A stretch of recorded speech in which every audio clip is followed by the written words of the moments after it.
Good afternoon, everyone. My name is Tyarajan, or just call me as Raj in short, and I'm from Kalanhar.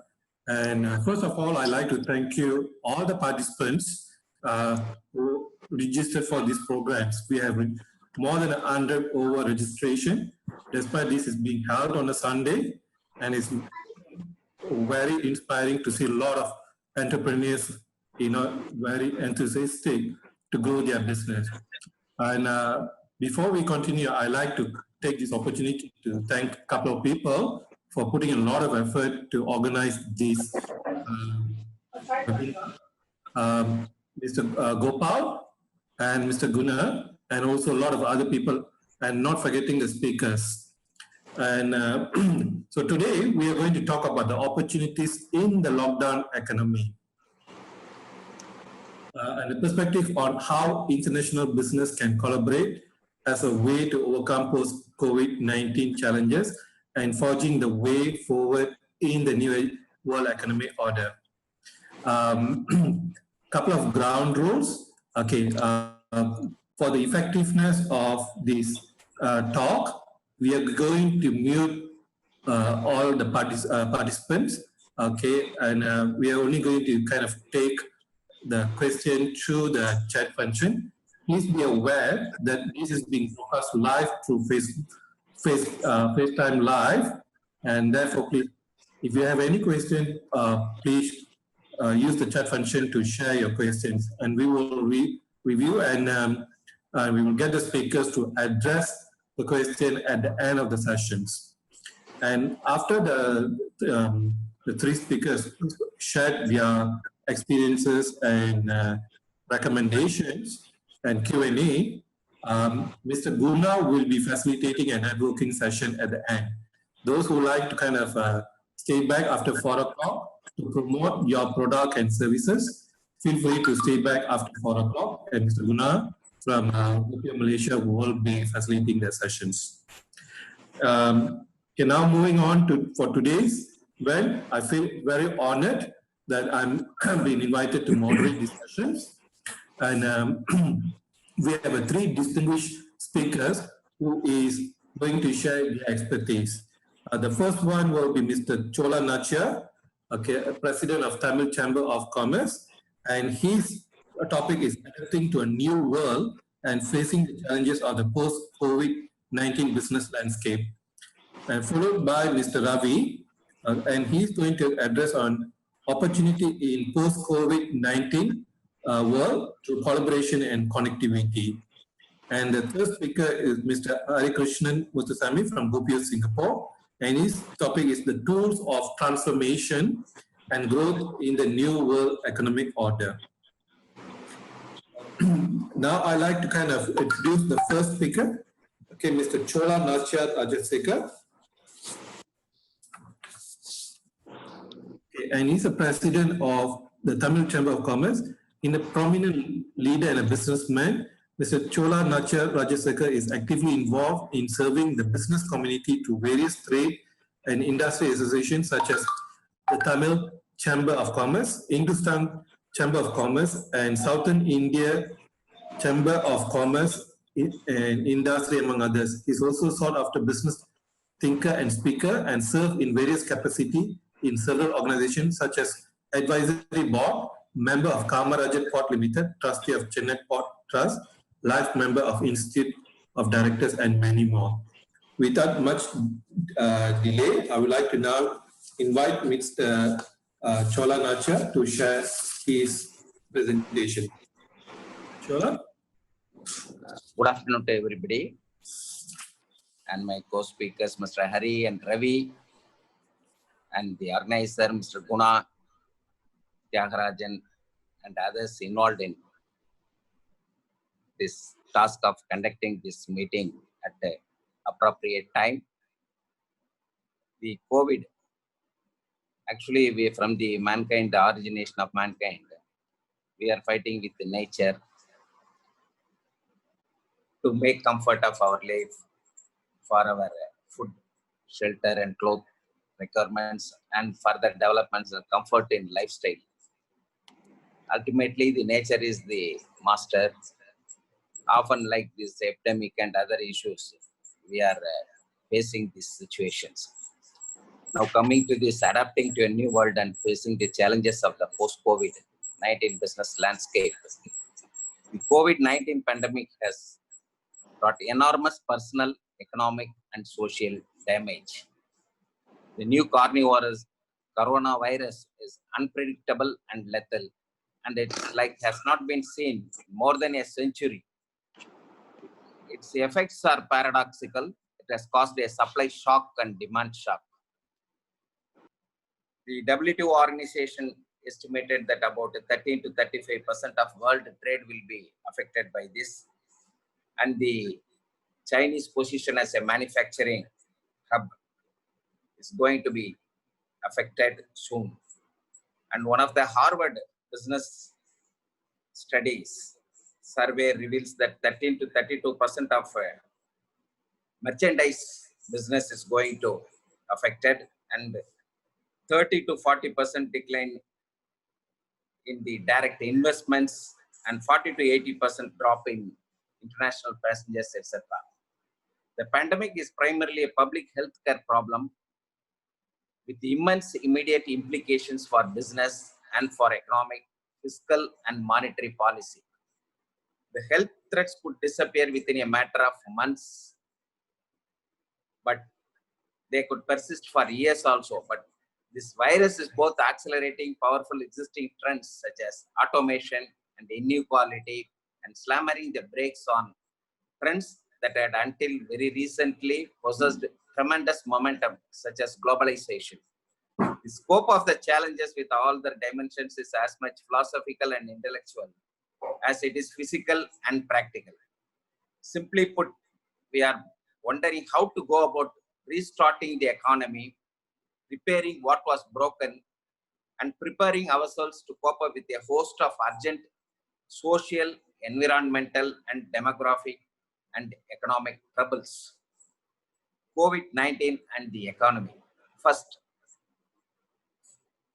both the national and corporate level, balance sheets will be tremendously stretched and require a significant shoring up before resources.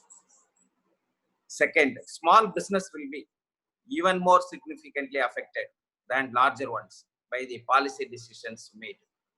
The impact will vary across countries because of the very different ways governments are responding to the crisis.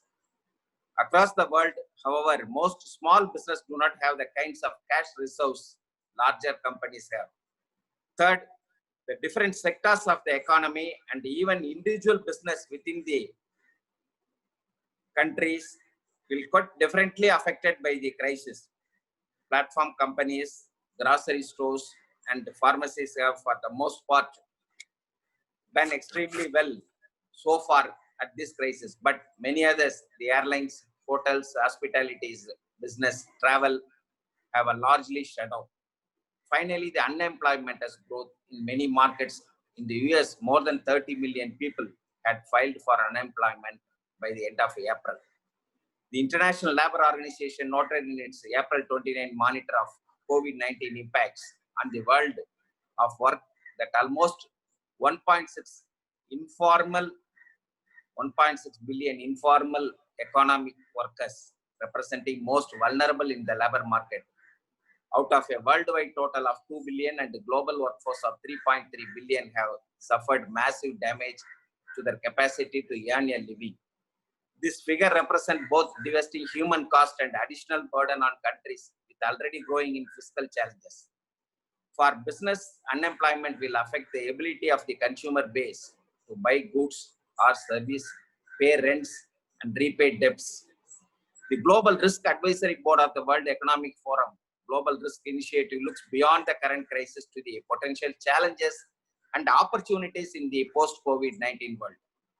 The closing of the borders and ripping up of international rules will make it ever more difficult to restart trade and travel and extend the lockdown, heightening the anger and anxiety. The crisis has exposed how many people, even in some of the world's richest countries, live in inadequate housing, without resource of cash or food, and face difficulties in accessing the government assistance. One scenario for the post-COVID-19 world is political and economic forces fueling fear and conflict, deepening economic damage, and eviscerating the possibility of growing out of the crisis and exacerbating divisions that our pandemic is already revealing. A better scenario. The world has managed extreme conditions before. Leaders of the 1940s reflected on their failure to cooperate after the First World War, how it drew the world into economic catastrophe, the Great Depression, and conflict. At the Second World War and resolved to do better, they started planning during the war. So, too, the global leaders must begin to plan post-pandemic cooperation, COVID virus. Three tasks that confronted those leaders have their parallel today. The most immediate is to fight the common enemy, now the virus together. The second is political and geopolitical. Churchill, Roosevelt, Stalin had to fashion a world that could accommodate their own and others' diverse political regimes. The third task is economic reconstruction, had to deal with massive government debts and a broken global trading and investment system. Improving politics. Diverse political regimes must work together in the world after COVID-19. Democracy has been criticized for popularly seeking instead of pursuing technically sound policies. On the other hand, autocracy has been criticized for repression. Now the reconstruction. Economic reconstruction is the third challenge after the Second World War. War-torn countries were desperate to get their economic restarted. Debt has to be written down. Now flows of investment had to be found. The result was a massive reset delivering mass housing, health, employment, and education. In France, those who have lost their jobs in the cities are being encouraged to go to the countryside to help farmers harvest produce. A prolonged global recession tops the list of most feared risks, replacing long-term risks already existing like climate change as a key business threats. Balancing fear and optimism. Sir John Templeton, the British investor, once said, the difference is that this economic crisis is combined with the healthcare crisis and people are scared. The challenge is to return to the new normal to reconcile the natural fears. Now the COVID-19 overview of 7 most likely fallout risks for the world over the next 18 months, coming 1.5 years, is 7 things. Number 1, the prolonged recession of the global economy, surge in bankruptcies, big firms and SMEs, and a wave of industry consolidation. Number 3, failure of industries or sectors in certain countries to properly recover. Number 4, high level of structural unemployment, especially youth. Number 5, tighter restrictions on the cross-border movement of people and goods. Weakening of fiscal position in major economies. Protracted disruption of global supply chain is the 7th one. The mistrust or misuse of technology could have long-lasting effects on society.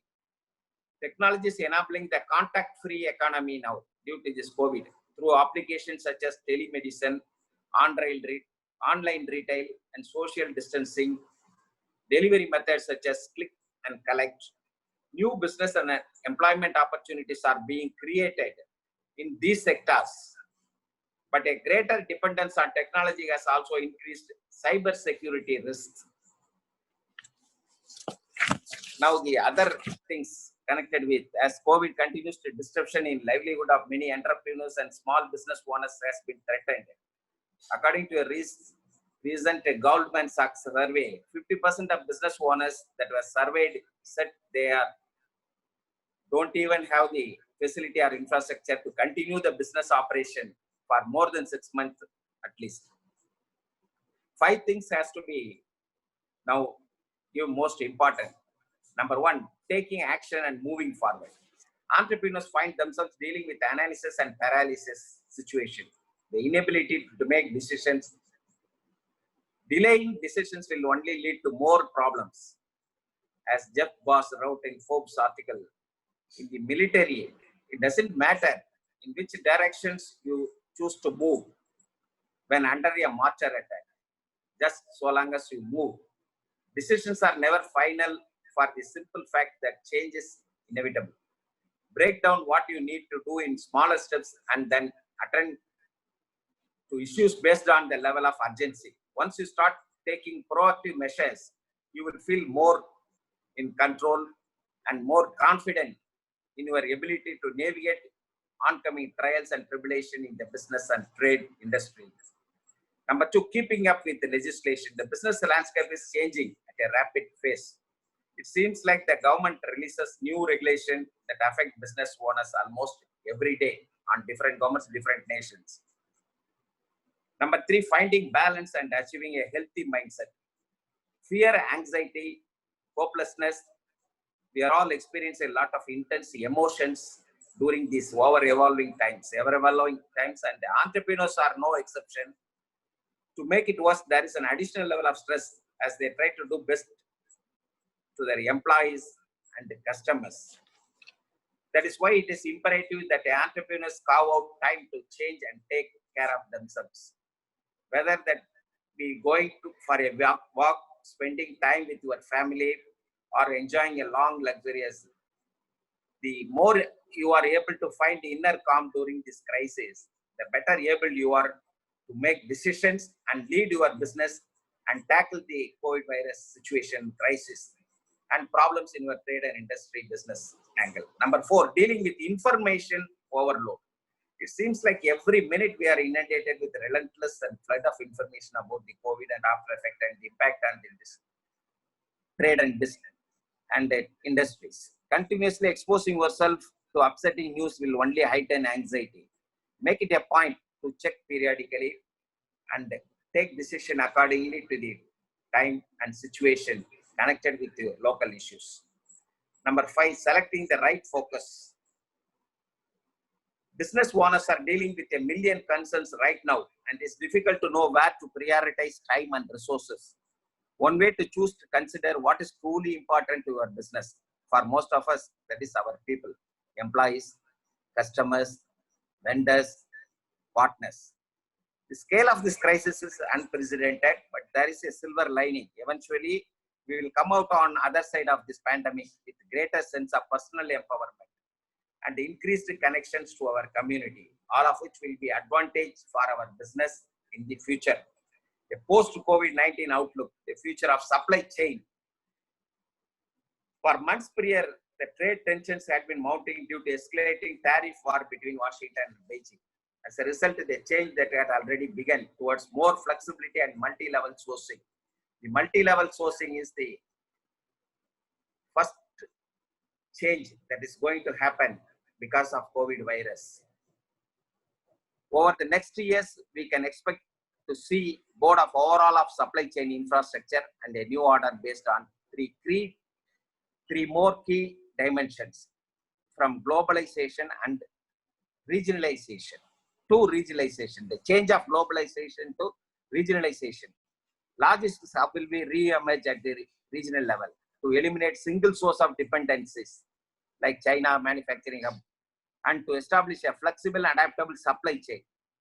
Today, large electronic equipment manufacturers source 40% of their parts from China, including sub-assembly. A return to regional supply chain presents an incredibly complex challenge. However, the challenge might be worth taking in the post-COVID world.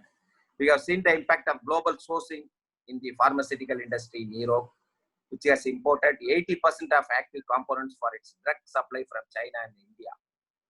In the post-COVID future, it is entirely expected the European governments would ensure they could draw these supplies from their own region, that is the regionalization. Thus, we could soon see a purposeful shift to a regional sourcing from the global sourcing. This is one of the key changes. The supply chain, the new protagonist and the stress test. In post-COVID-19 world, supply chain stress test will become a new norm. The human dimension is back because of this impact. Manual steering and volume flexibility. The human dimension play a prime role in rebalancing the global economic, social changes and supply chain during this crisis. The Toyota principle of automation that is automation means the automation with the human touch, that is mixing both this manual experience, expertise and with the technology. And as unemployment rates rise across the world, healthcare and agriculture industries, as well as grocery stores and other key essential work fields face labor shortage. Amazon announced 1 lakh new roles in fulfillment centers and delivery networks. While in China, the return of quarantined workers to production plants and factories generated relief in the West. Similarly, despite positive effect on efficient e-commerce, the last mile of delivery from distribution counter to doorstep still need a human driver or a drone operator. These are all the different types of changes and challenges going to happen. Challenges we have to face the trade and industry with a strong mindset. For example, the out-of-box ideas and the change, the positive side of this impact and all. New inventions are going to be there. New changes of supply chain methods. New changes of regionalization of sourcing the materials. More and more regionalization, localization is going to happen in the coming days. The new invention like Arvind Mills, a recent news. Arvind Limited, a textile company in India, ties up with Haiku, the Jintex, the Taiwanese company, to introduce Viro block textile technology in India. According to this technology, Arvind will offer shirting and suiting fabrics, ready-made garments, and face masks in India. In a very short period of time, they will introduce fabrics that will provide best-in-class viral protection and are fashionable at the same time. Executive Director Lalbai Arvind Limited told the products will available in 1,000 outlets in India with a claim of such efficacy on COVID virus ineffective by 99.99%. Wearing the shirts will save you from the COVID virus impact and all this. Such a new technology and idea, out-of-box ideas are going to emerge in future. But coming to this situation, as Ratan Tata told, for this year, for the trade, business and community and the industries, the profit or loss, that doesn't matter. Existing itself is a matter. Living itself is a matter. So give priority, that don't bother about all this impact, and this is not a final and this is not the end. Things are going to change. Human brains are going to invent out-of-box ideas, innovative ideas to tackle these situations, because change is inevitable. Change is the only ever remaining factor that will lead to another wave of our resilience is most important things. All the trade and people should have practiced at this critical impact of virus and after effects. I thank Mr. Gunasilan and for others for organizing this meeting to share some of my global thinking, impact and other ideas with you on behalf of the Tamil Chamber of Commerce, which is a 75 years old organization started by the occasion with the first finance minister of India during Nehru government. We have recently celebrated 75th year, and we came to Malaysia also, interact with Gopio people for joint ventures and other things. Now the opportunities between India and particularly in the state of Tamil Nadu, we are having so much of opportunity for the shift in the very big multinational companies for exit from China, and they are looking for venues. So the Asian countries will be the first choice, and Tamil Nadu and India will going to take these as opportunities, and also I request all these Gopio members and other participants to take the opportunity and explore the possibility of getting this investment, making ties with this, and sourcing regionally based raw material, technology, manpower, etc. to restart your business. And thank you for me. on behalf of the chamber, thank you for Mr. Gunasilan and others, PIO, to organize this meeting once again. Thank you. Thank you, Mr. Chola. Very comprehensive presentation from the impact of COVID to the priority like economic reconstructions. Some government would be focusing on operatism rather than the sound policy, what makes the difference. Very inspiring, as well as highlighting the opportunities when businesses may be looking at other places to have their supply chain rather than China. These are the opportunity for PIOs members. Very interesting. Okay, and for those who joined the late, I'd like to kind of provide some updates.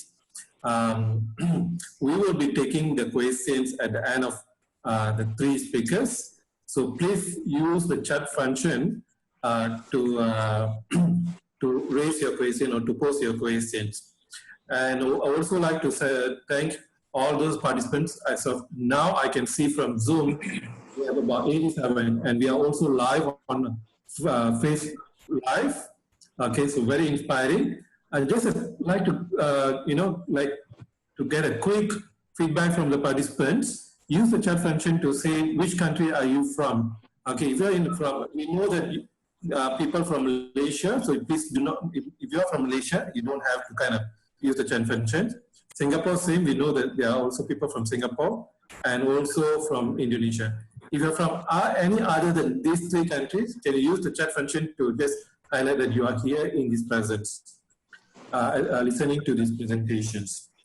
And then at the end of this session, Guna will be facilitating a business networking session. Those who are interested to promote their product and services, you can stay back after that to share about your company and your offerings. Now I'd like to move on to the next speaker, which is Mr. Ravi, opportunities in post-COVID-19 world through collaboration and connectivity. Okay, Mr. Ravi, the founder of the company called eCargolog, a logistics service provider, reaching up to the last mile delivery through news column, special issues, seminars, and training program on logistics and its vertical, spearheading the organization with its techno-commercial ability, combined with vast experience over 44 years of domain knowledge across diverse industries like automotive, transport, energy, logistics, skill development in the capacity as advisor, consultant, and whole-time director. Mr. Ravi? Ellarkum vanakkam. Good afternoon, everybody. Thanks for the opportunity given to me to be with you. Well, today we are in a very, very dicey situation. Dangerous in the sense, not able to move forward, even one step ahead, where to go, how to go kind of thing. Mainly on two reasons. One is our financial crisis. They expected 30 days over, 60 days will be over, now 90 days. Just imagine our future, economic kind of thing, and then children education. I'm very much concerned about children education. I want to touch upon the connectivity and collaboration, in particular with children kind of thing. Well, I just share my presentation now.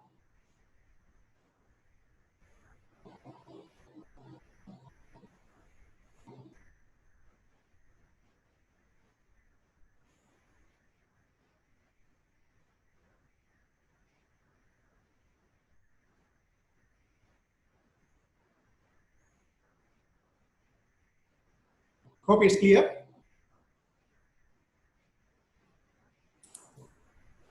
Well, opportunity in the post-COVID world through collaboration and connectivity. This topic I'm going to touch upon and go in detail. And first and foremost thing is this science data science. So I'm very much keen on this artificial intelligence, where it is going to touch our entire life in future. So this is going to be my important topic. Of course, we are on COVID only. just don't get bewildered with this zero. So many zeros are there, and it's 1.5 billion. 1.5 billion equivalent to our Indian population, and the 1.5 billion, that is a number of children who need online schooling after the pandemic COVID-19. Just imagine, so many people have to be trained the coming days and coming months kind of thing. Okay, what next? Well, higher education is very, very important, and it is definitely to be redesigned. So that is the reason every university and every institution trying to come forward to support the modules and preparing online education kind of thing. So obviously, we are all internet savvy now, so we have to provide more facilities to children to go ahead with the online education program. And teachers, students, and government officials need connectivity, of course, and mainly for they need a digital skill to use these tools. First of all, demand for services such as mobile payment, food delivery, and e-commerce definitely will grow exponentially, because e-commerce I consider is the most important thing. It's growing in the next few months' time, followed by pharma and then logistics. This is what I anticipate, not the industry. Industry will take minimum 10 months to come back to its normalcy. Okay. Transformation. What is the transformation? Well, this COVID-19 is an opportunity to transform the higher education system. Okay. We are slowly we are improving upon curriculum design, collaboration, skill development. So this where we lagging. We are all lagging on skill development only. So there are a lot of institutions in India and Malaysia also I have seen. The skill development courses are coming up now. They imbibed in the regular course colleges, and this is one of the thing online course I want to impress upon. And we don't know what lies ahead in future for the billions of youngsters later. Okay, remote learning. This is one of the important thing. And if you just go through the Malaysian kind of thing, a new TV channel they opened up, I think last month, April 6th. Okay, they launched deliver education television program to all students, especially those without internet access. So this is very interesting thing. Okay, internet is of course required, but this kind of support from the university, from Malaysian government is something remarkable. The television and radio program will also be live streamed in RTM website. Okay, to begin with, programs will be aired for 2 hours, and okay, probably you are aware of Malaysian system. And in coming back to India, we have a Diksha portal learning system under the guidance of its National Board of Education, CBSE and NCRT. They are also promoting online course, and the QR code, textbook, all the things are now in the anvil. And again, in Malaysia, EduWeb TV, previously called as Pendik Digan. Okay, so you must be knowing about that, how the platform is used to educate people. And India, of course, our HRD minister already shared various e-learning, and no doubt things will improve. Working together. This working together is very, very important. Reshaping the public relation by encouraging communication professionals to work together rather than in competition. You probably would have seen people have joined together, put their efforts, and then bringing in more ideas with collaboration and helping the education system. And remote collaboration, if I go through a lot of points, I can talk about walking in their shoes, show up, tailor-made incidents, change the lens, like that. For paucity of time and this thing, I'm just skipping all the things. Maybe if given a chance, I'll go in very detailed. Okay. How to increase connectivity? So this is very, very important subject matter I want to touch upon. Promote network resilience. Ensure access to and affordability of digital service, which I spoken earlier. Support compliance with social distancing. Leverage e-health, telemedicine, and big data. Okay, of course, this is I can put it in a nutshell: artificial intelligence, data science, all the things we've been going through artificial intelligence, machine learning, big data, blockchain, all the things are going to be, live in our future courses. So definitely all very interesting. So not only in the education system, it's going to be there for our warehousing, hospital, everywhere it's going to be applied, this data science. Okay. Then mobility networks. Okay, we all know, all digitalized, demand perspective, shared mobility combined with hyper local deliveries. Integration of supply chain. Supply chain is very, very important thing. So as I told you earlier, after e-commerce and pharma, supply chain is going to play a very, very big role. Then only logistics comes. Of course, logistics connecting each and every industry. Electric mobility, of course, there's a break now, but again, we can't say now. Definitely, there is going to be a wonderful improvement in the EV side, green initiative. I'm very much for that. Data-driven decision making in cities, making them smart. Already, our Honorable Prime Minister even identified the places throughout India, and everywhere we are implementing the smart cities. And no doubt, these are the things. This will be implemented very well. Then levels of digital collaboration in COVID. 3 levels, I would say. One is consumer collaboration, the other one is employee collaboration, and creative collaboration. So if I have time, maybe later session I can discuss in detail about that, or when you raise questions I can come back more. Now, social distancing. Now is a time to work together to achieve the promise of new technologies for all and keep the world well connected. So this is very, very important in social distancing. Just imagine this is a market in Delhi, sorry, in Chennai, vegetable market. The other one is Delhi. Just people walk. Where will it end? We all talk about collaboration, connectivity, and so many things, but people are not aware of the situation, consequences. So this is to be totally added up. And Niti Aayog report. Mr. Amitabh Khan is the CEO of Niti Aayog. He clearly said the most adaptable will survive. It is not the strongest of the special species that survives, nor the most intelligent. It is the one that is most adaptable to change. So we have to adapt the changes and then go ahead with the new things. Now, I'm just placing before you 3 questions. You can answer me, or I can come back with more reply. How brands can remain consumer-centric? How to fuel digital employee collaboration? How brands can tap into creativity digitally? Because we talked about only digital thing, kind of thing.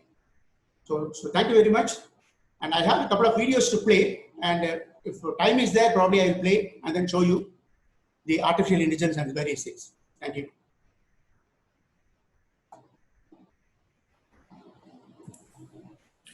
Gopal, will you be playing the video?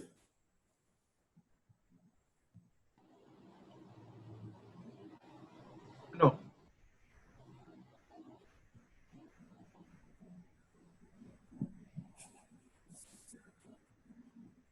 Mr. Ravi, you need to stop sharing your screen, then only can play the video. Okay. Or are you going to play the video? Okay. You can play the video.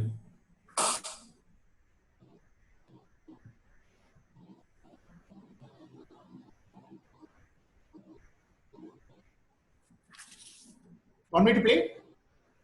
Okay, I think we will play it later because I just got a cue that we need. Yeah, we can go later. Yeah. Thank you. Okay.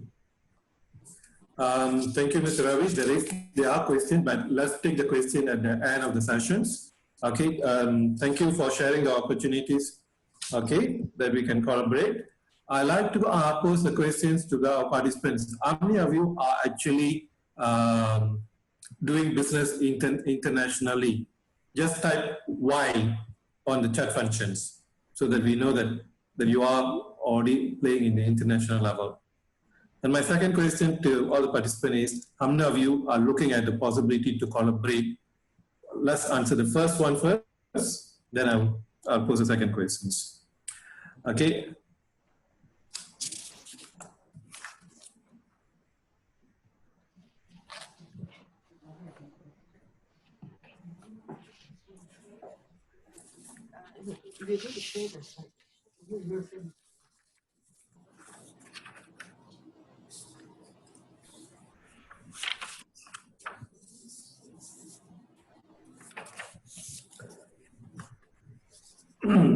So I'd like to move on to the next speaker, Mr. Hari Krishnan, the Managing Director of International Business Management Consultant, and he's also from Gopio, Singapore. Mr. Hari Krishnan Muthusamy is the Managing Director of International Business Management Consultant, Private Limited, an international employment agency since 1992. He's a business advisor and company secretary for about 350 companies. He sits in the ministerial appointed committee of the Tamil language, learning and promotion committee under Ministry of Education, MOE, and is the member of management committee of Little India Shopkeepers and Heritage Association, LISHA, in short, besides serving the committee of many other professional, social, and grassroots organizations. He is also the president of Global Organization of People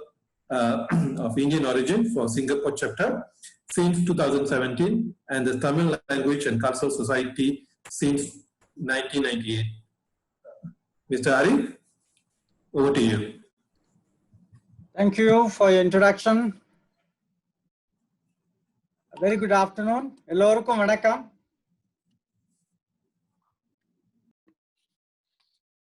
My speech today will be on tools for transformation and growth in the new world economic order. Mr. Gopal, you can play the video.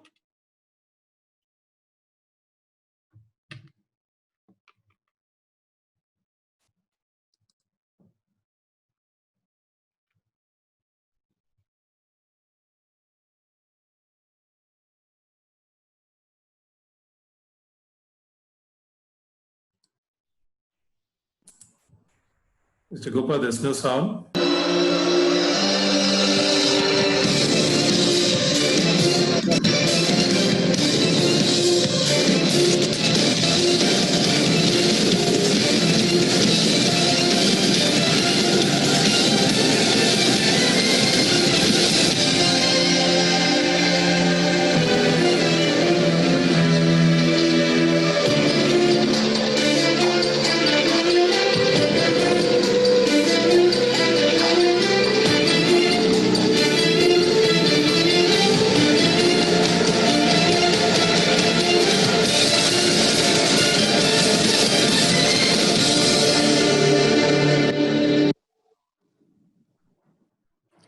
Thank you, Mr. Gopal. Let me come back to the presentation. You saw the video. Do you all think that machines will overtake the humans? Will we be subdued? This is some fear in people who see this video. Let me tell you, who made these machines? We made the machines. So we will have the knowledge and technology to combat these machines and make use of them to our advantage. Always think positive, that things will be to our advantage rather than negative.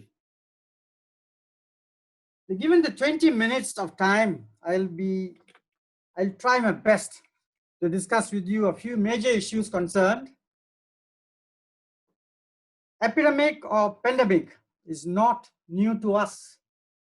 Let us see the slide for historical aspect of global epidemic or pandemic cases.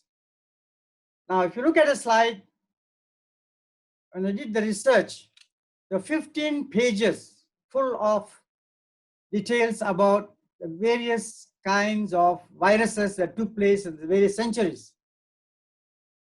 Then there were another 16 pages of references, but I have here highlighted only some of them, just to let you know that it's not something that is new to us, but something that we have been challenging centuries after centuries. We have been facing them, challenging them, and winning over them. The first virus was diagnosed in 1200 BC by Indian scholars. SARS was identified in Fushan, Guangdong, China on 6th November 2002. SARS coronavirus 2 is a new strain of coronavirus that emerged in Wuhan, China, leading to COVID-19 pandemic. This is related to the original SARS in 2002 and 2003. As you can see, these challenges are not new to us. As our previous speakers have already covered in depth about the current situation we are all in, hence I'll bring all of you straight to the point: tools for transformation and growth, the new world order. No point of me repeating whatever they have said. So the topic is such that it overlaps one and the other. Transformation on leadership, the rising new meaning to the word leader and leadership. At changing times such as this, expectations on leaders and their styles is changing consistently. Without being present beside you, they need to empower you. In this era, they need to learn how to work with trust on their team and create self-managing teams, which would take more effort and time compared to managing a team. So the future working style or workforce will be more agility in work style, will be practiced, working from home, flexible working hours, similar to what is already taking place now. In Singapore, this has been practiced many years back, but now Corona has made it a very important lifestyle in our transformation. Great. So the effect on leadership, let us look at other features. Let me explain to you further. The ample time and effort is needed initially. Once in place, teams will be much faster in productivity, even when the leaders are not around to monitor them. This is a magic of investing in the creation of self-managing teams.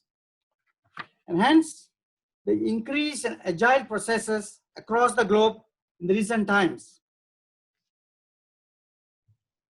Let me see the tools, physical systems, hardware, which some of the speakers have touched earlier.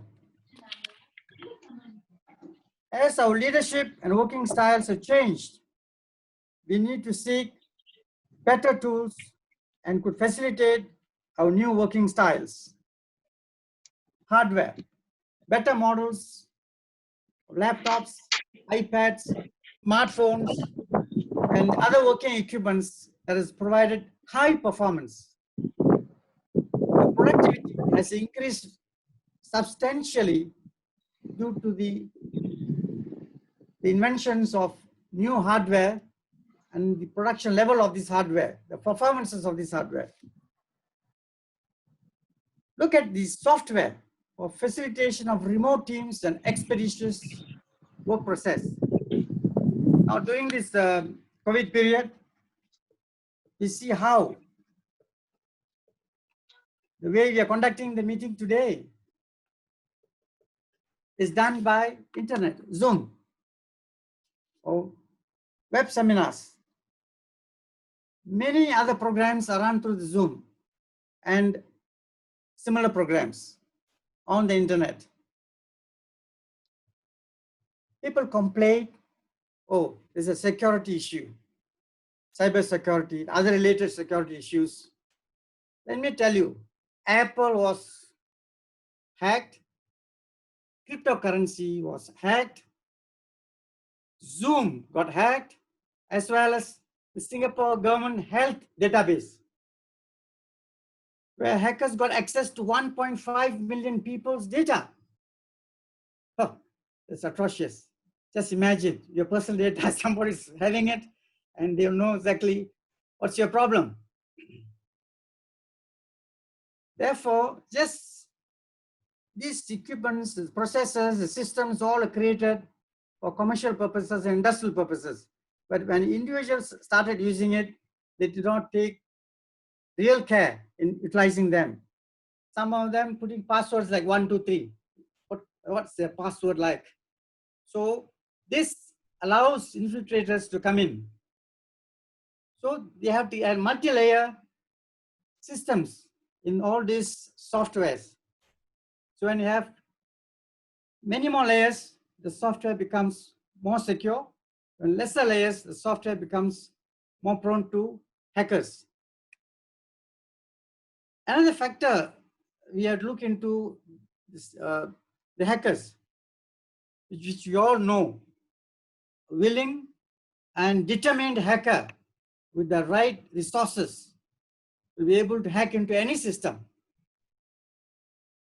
But it's up to us to upgrade the system. Now with the introduction of cloud and all that, this has been eliminated further. Let us look at the macro level of the world economic order. This does not change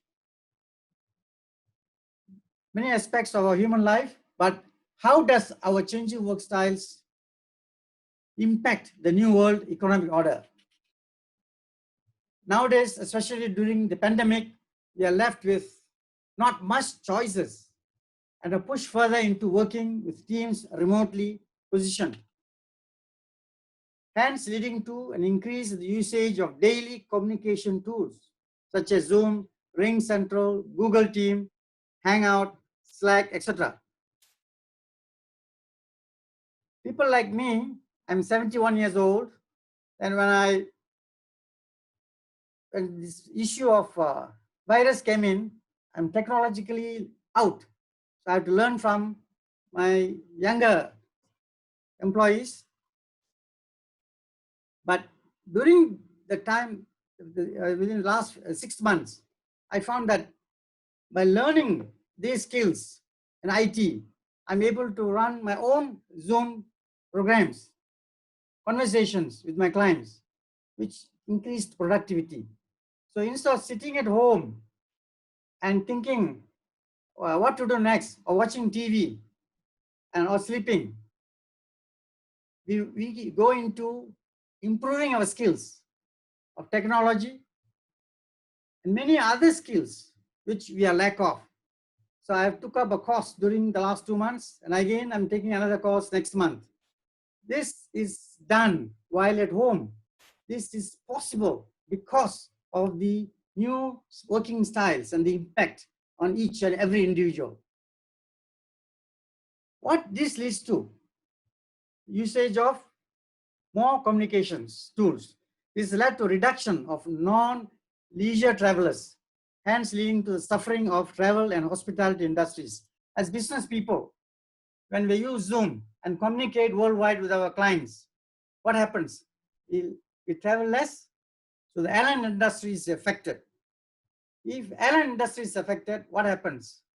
The hospitality industry in general, the hotels, the people, the transportation people, the people who are carrying you from the airport to the hotel, the taxi drivers, the restaurants which depend on you, the retail sales shops that depend on you, all suffer. It's a chain reaction. So what do? We must be resilient and overcome this through our confidence level. I give an example of one of my clients. He is partially blind and he's a gold trader. He carries his gold. Of course, his wife helps him to the Middle East and other countries and does his business physically but traveling worldwide. What happened was when the coronavirus came in, There was no flights for him. He could not travel. So he was crippled.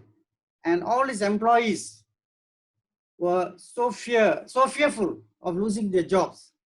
But this man, in spite of his handicap,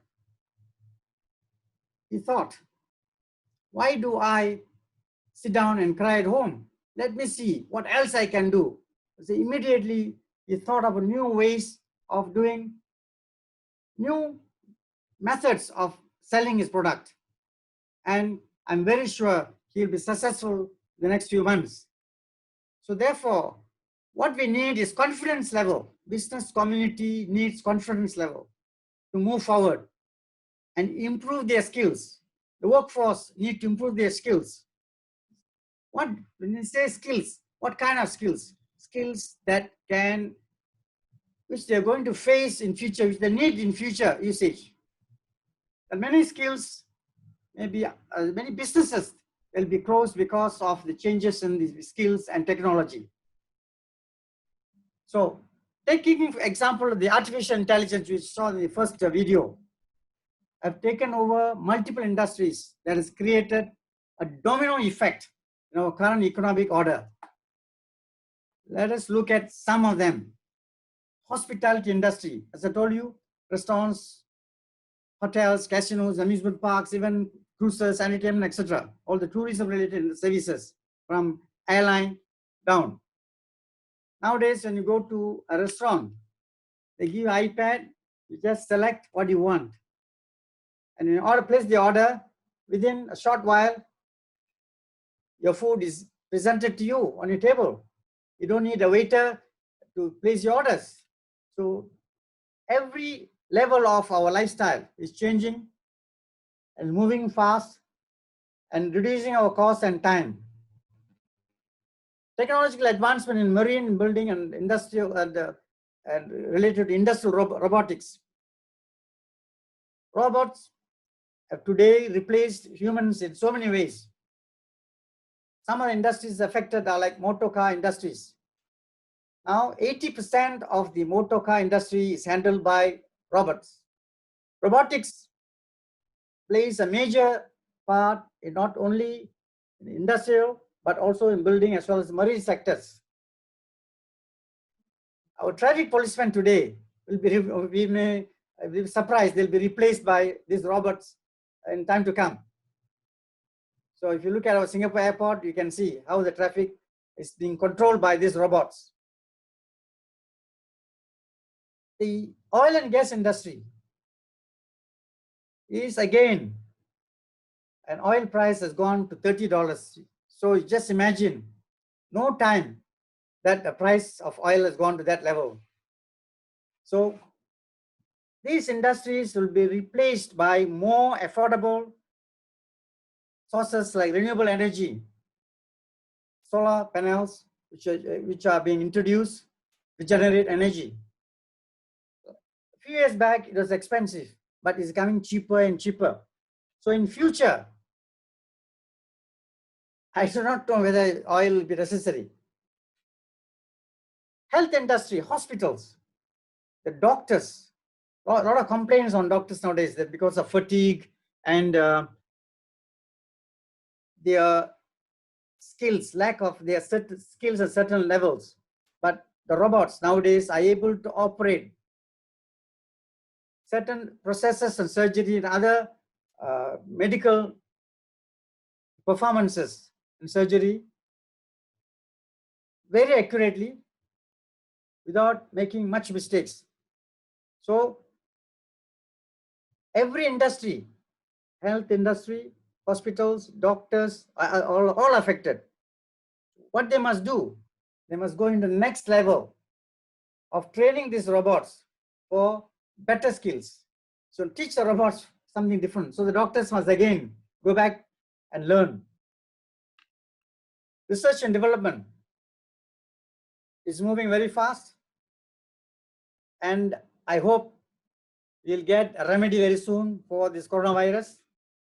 If it comes, then you see we have one battle won against virus. Of course, future viruses will come. We must be ready for them. But we have learned our lesson as how to combat them, how to improve ourselves, take measures and remedial measures that's required to combat these viruses. Education.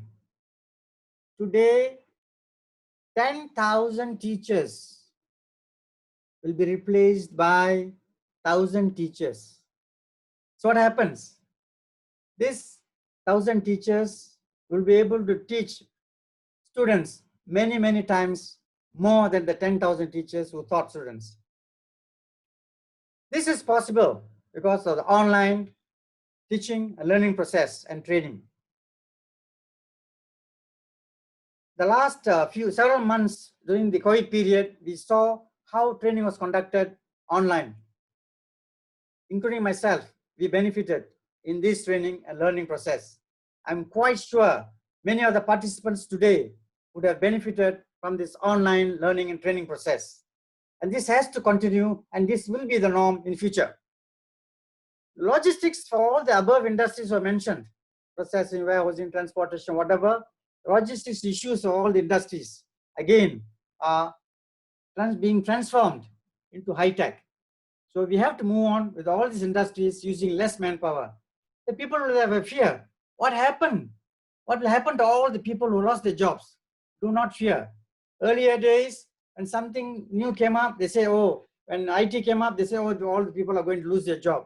But today, we have more jobs generated because of IT. So likewise, believe in yourself, believe in the system that we will, the only thing you have to do is have confidence and train, retrain, and keep our confidence level high all the time. You will succeed. Let us move on. Coming to the micro level, the lifestyle which we are seeing today, the easiest thing, of course, I'm very hungry now, so immediately I just put online order for my food, and it's being delivered to my doorstep. How happy I am. I don't have to drive, I don't have to park my car. The food order is delivered to me, and I save a lot of time and money. That goes for groceries and other supply chain services. Entertainment. You can't go to the cinemas now, so you have more entertainment at home. So again, the same thing, savings, efficiency. You can have a variety of shows or kind of cinemas you want to watch.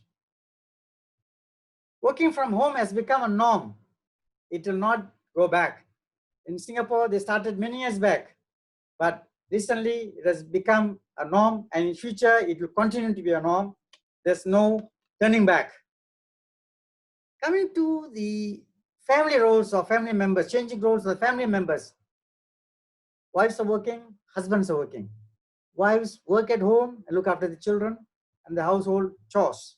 Likewise, husbands complement the wives in looking after the children and the chores of the household. So this again will be the norm, and it will generate higher productivity and better life for families. So why are we fearful? Let us look at an example of some of our current leaders or some of the leaders who have taken global role. Google, IBM, Microsoft, Adobe, MasterCard, Arista Networks, Nokia, and senators in the United States. See, our Indians are globally becoming renowned people well known all over the place. What does this show? It shows that we have the capacity, we have the ability to fight against anything and win and be successful. This is the reflection. Therefore, what we need is a unity and confidence level. Unity in a sense that we are united, even though there's a diversity in our Indian diaspora, we are united in a form that is the Indian diaspora.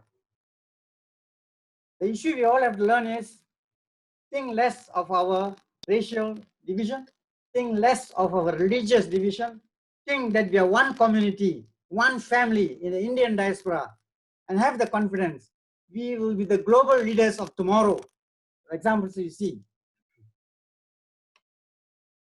A small saying from The Art of War. Sun Tzu, of course, all of you would have heard of this gentleman, philosopher from China, who wrote The Art of War. He says, if you know the enemy and know yourself, you need not fear the result of 100 battles. If you know yourself, but not the enemy, every victory gained will also suffer defeat. If you know neither the enemy nor yourself, you succumb in every battle. Therefore, what we need is the acumen to analyze things, plan ahead, work towards our success. I have a lot more to share with you, but unfortunately, the time given is very short. I have a lot of videos to be shown, but I don't think the time permits. Therefore, I wish to acknowledge with thanks the people who have contributed in the data processing and analyzing my work. And I wish the earlier speakers who gave a lot of data and information on this topic, I wish to thank them and the organizers for organizing this program. And next time, maybe give us more time, we'll give more information to the community and share our experiences more to the community. Thank you very much.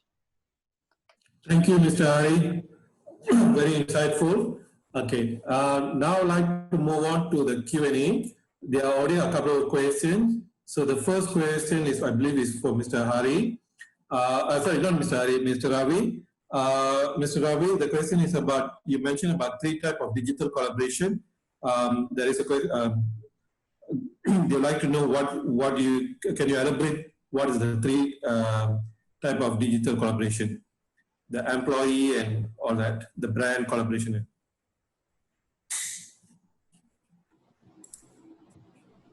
Yeah, I'll just go one by one.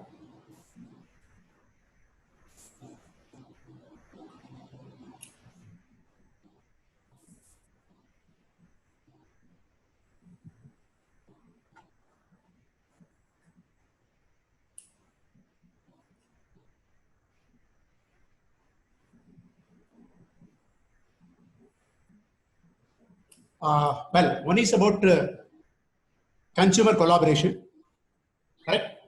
Yep. Okay.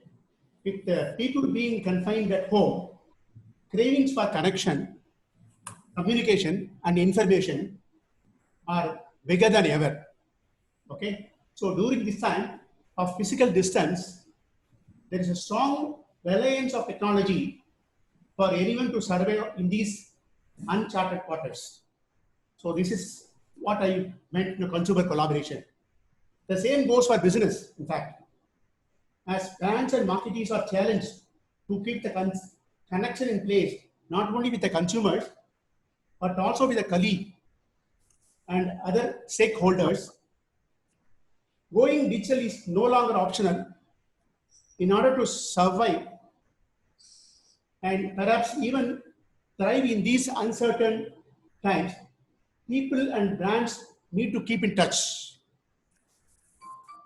In the context of digital collaboration, it is crucial that brands keep the connection in place of consumers, employees, and even creatives. Hope I made myself clear. Yep.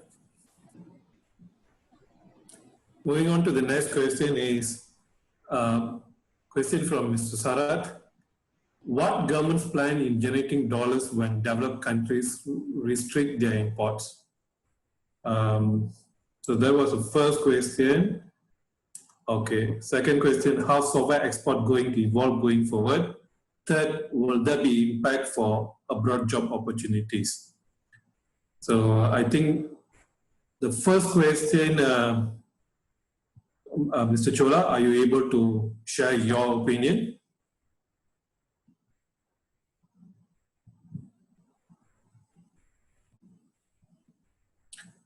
Mr. Chola not here? Otherwise, Mr. Ravi, are you able to answer what government plan in generating dollars when developed countries Can you restrict repeat? Can you repeat? what government's plan in generating dollars when developed countries restrict their imports? What government plans? Okay, I myself. The government policy keep changing here, but it's very difficult to answer this because it's a $1 million question.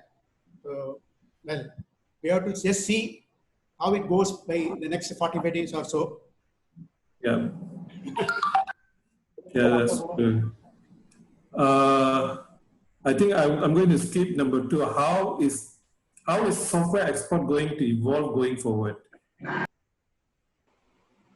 Software export. Anyone like to answer the question? How is software export going to evolve going forward? I'm not really sure whether I understood the question correctly.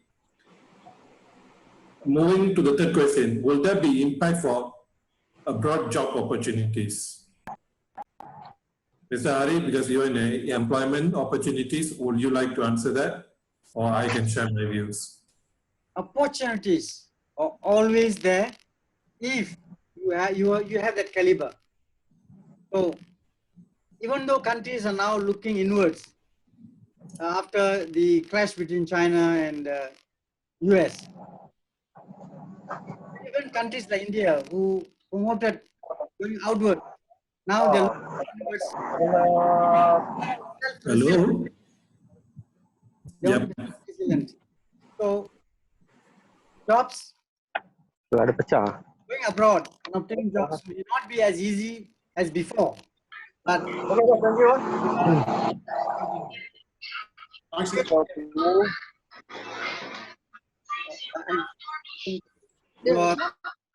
have to unmute. Okay. Okay. Thank you, boss. Hi, Sulamin.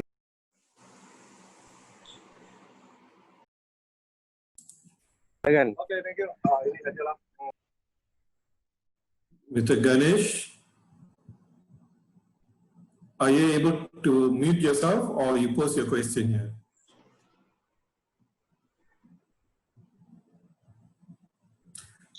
Okay, since Mr. Ganesh is silent, I'd like Mr. Hari to complete the answer regarding job opportunities abroad. As I said earlier, job opportunities are always there. It depends on what is the level of their caliber and what are the things they are specialized in. Suppose he's a scientist, go anywhere, jobs are available. Because special artistic abilities also available. So it all depends on what is your skill, level of your skill. Because countries are trying to generate their own people with various skills. Less foreigners, they want to have their own people trained for those jobs. So this will be a perennial problem, and going abroad and working, like what we see in the Corona period, that there's been a lot of backlashes when going abroad, working, issues, the personal issues they have, the family issues they have. But going abroad and working will never stop, it will continue, and opportunities will always be available, but at a lesser level.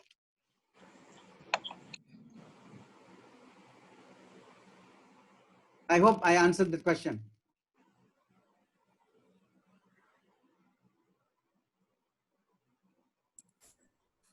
Thank you. The next question is, do the people of Indian origin in developing countries have enough tools to go online, education and businesses? I hope you're all able to see my screen.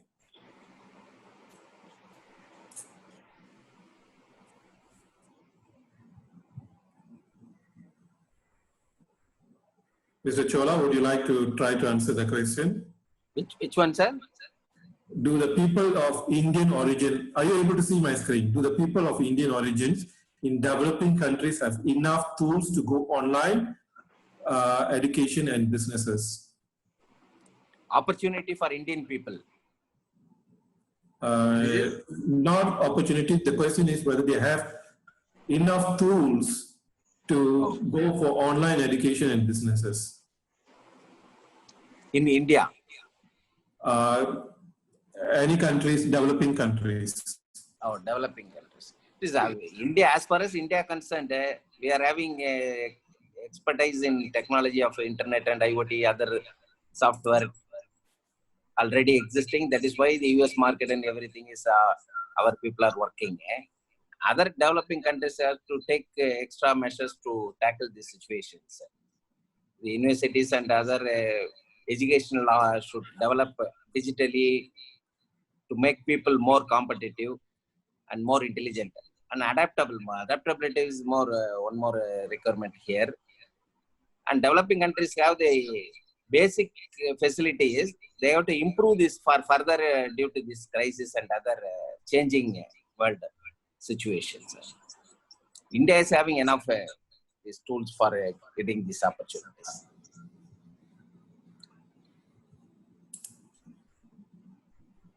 Okay, thank you. Are there any other questions?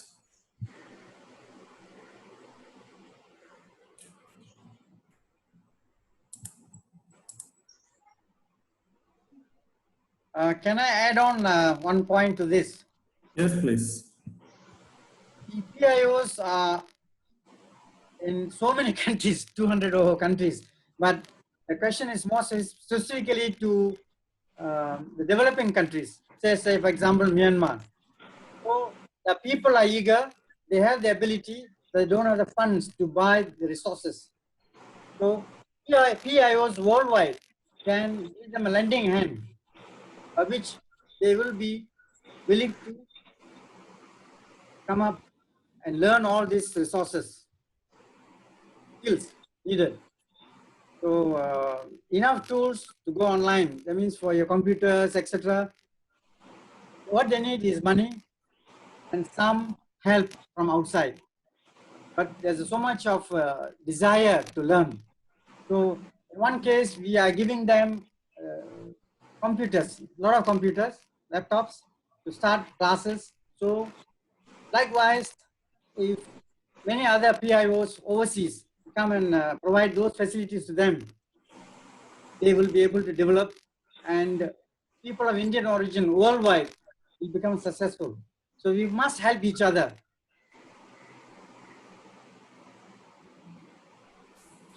Yes, I just want to add this way.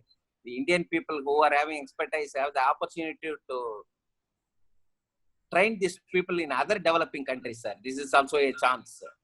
The Indian people are already in good position now in this particular field. They will have the opportunity and they should have used this facility to make these developing countries people to get trained under them.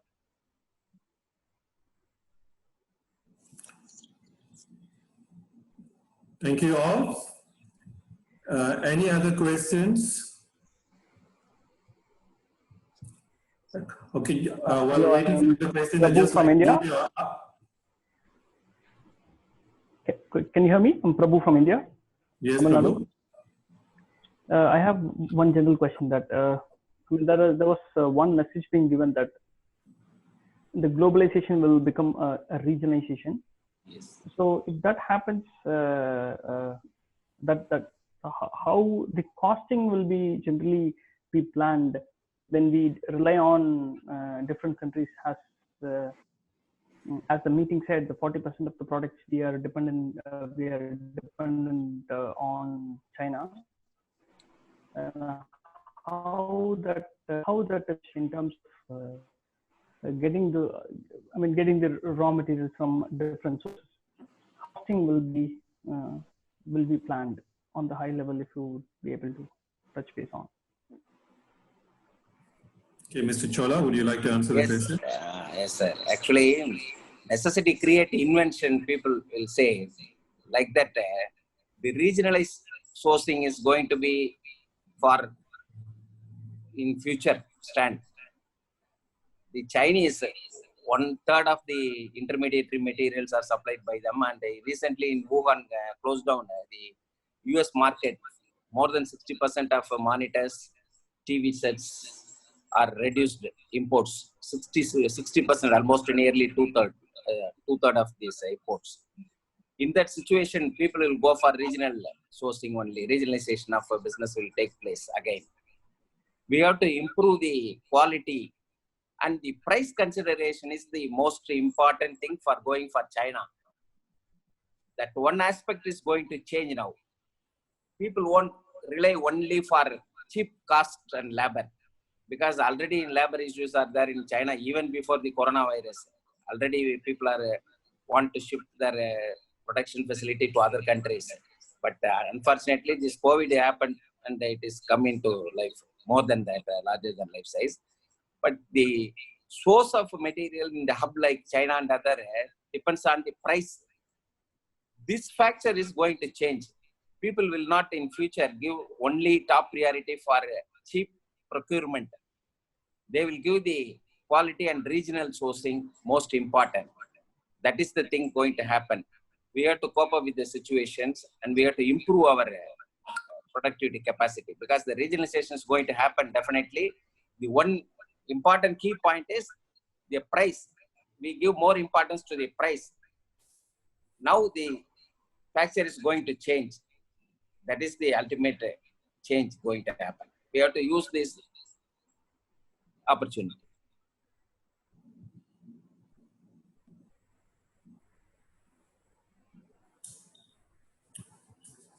Thank you. While waiting for any other question, I'd like to kind of just give an update. We had about 95 participants join us through the Zoom, and 500 over people joined the session through the Facebook Live, just to give. And kudos goes to Mr. Gopal for, for doing the promotions and so on. And we have another 6 more minutes. Okay, there is a question on real estate in India. Okay.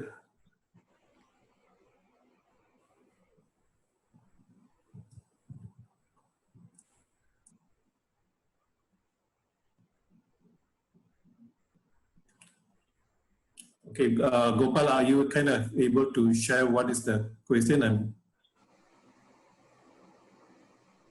Yes, there is a question by Mr. Zaf. His question is, I do agree opportunities are going to be there and we need to bring our caliber up to the mark. But is there going to be a fair percentage of people who's going to be falling in the gap and may struggle and suffer? So how can the business community consider and help them? So I think it's more addressed on how the business community can do their part for the the people in the bottom portion of the economic tier. Yes, maybe Mr. Hari can address this question. If you ask me for an answer, I would say Singapore is a very small country. Our resources only people. But we are able to contain the virus as well as able to fight against this virus and the issues related to virus, economical issues, employees, employment and all that is because of leadership. So the respective leaders in the respective countries must look forward. There are answers available, but can they do it?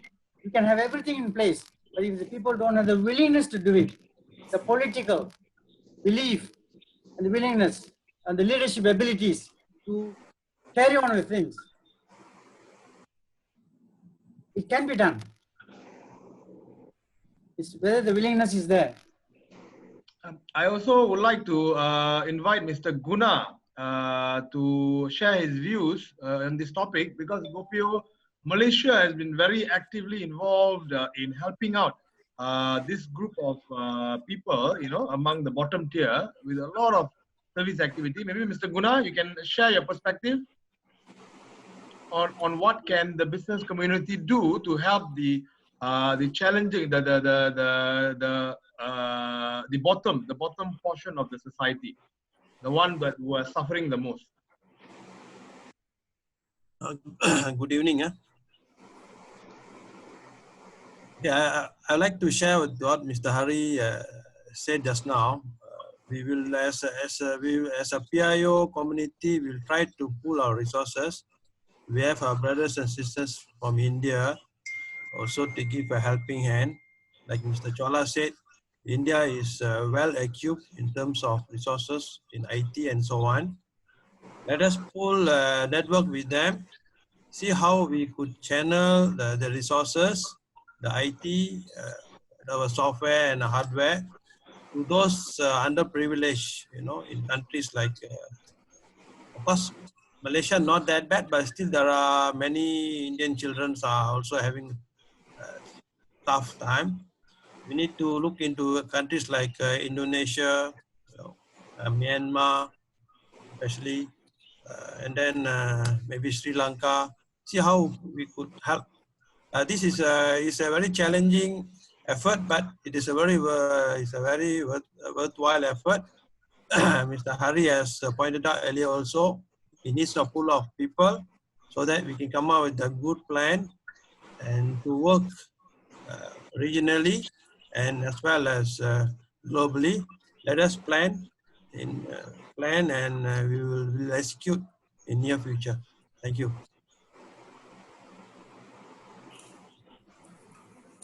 Okay, the questions are still coming in, but we are also constrained with the time. I'm going to only take another 2 more questions, and then Can I share something? Sam Ringer. Okay, Sam, what is it? Yeah, related to what Mr. Hari just shared. Okay. Okay. Can you, okay. Whatever Mr. Hari shared is really happening around us. During this COVID period, I was locked down at home, and somehow or other I got connected with India with a dynamic guy known as Siddhartha Rajashekar, who is going to build a very big community to help every Indian in India and globally as well into known as digital marketing. And he is really emphasizing that we all should not be ignorant about the digital world. And if you look at it, what Mr. Hari has just shared, we should not be complacent as Indian community. We should take advantage of what they have done in India and how they have progressed to another level. If you look at it, they have e-commerce. They already come out with another platform equivalent to Alibaba, and we should learn from them and try to implement or introduce it into Malaysia or Singapore. That is my take on the strength of India, and let's together work and save our people especially. Thank you. Ethan, thank you. Yeah, as the more questions are coming in and we are behind the schedule, I'm going to end the Q&A sessions. And if you like your question to be answered, please keep in touch with us, okay? And we will try to respond to you. Now I'd like to call Mr. Gunnar for the closing remarks. Okay, welcome. Namaste. This is the first session under the Global International Business Council we are having. Thank you for all your participation. We have almost 100 participation, and okay, there is Facebook online also. It's almost 500 people are viewing. We would like to extend our invitation to as many as PIO business people plus India from India also, because we need India as our mother. With their support, we can grow together in very large number. In future, we want you to start networking and send this network to as many as possible, so that we can reach out to many PIOs, as many as possible. Then we can share our information, we share our resources, like what Mr. just now said. Let us get our information, let us share together, and then let us benefit PIOs, and like e-commerce has been mentioned, probably we can leverage on that, and then let us work together. Thank you very much. And stay on for our business networking shortly. Thank you.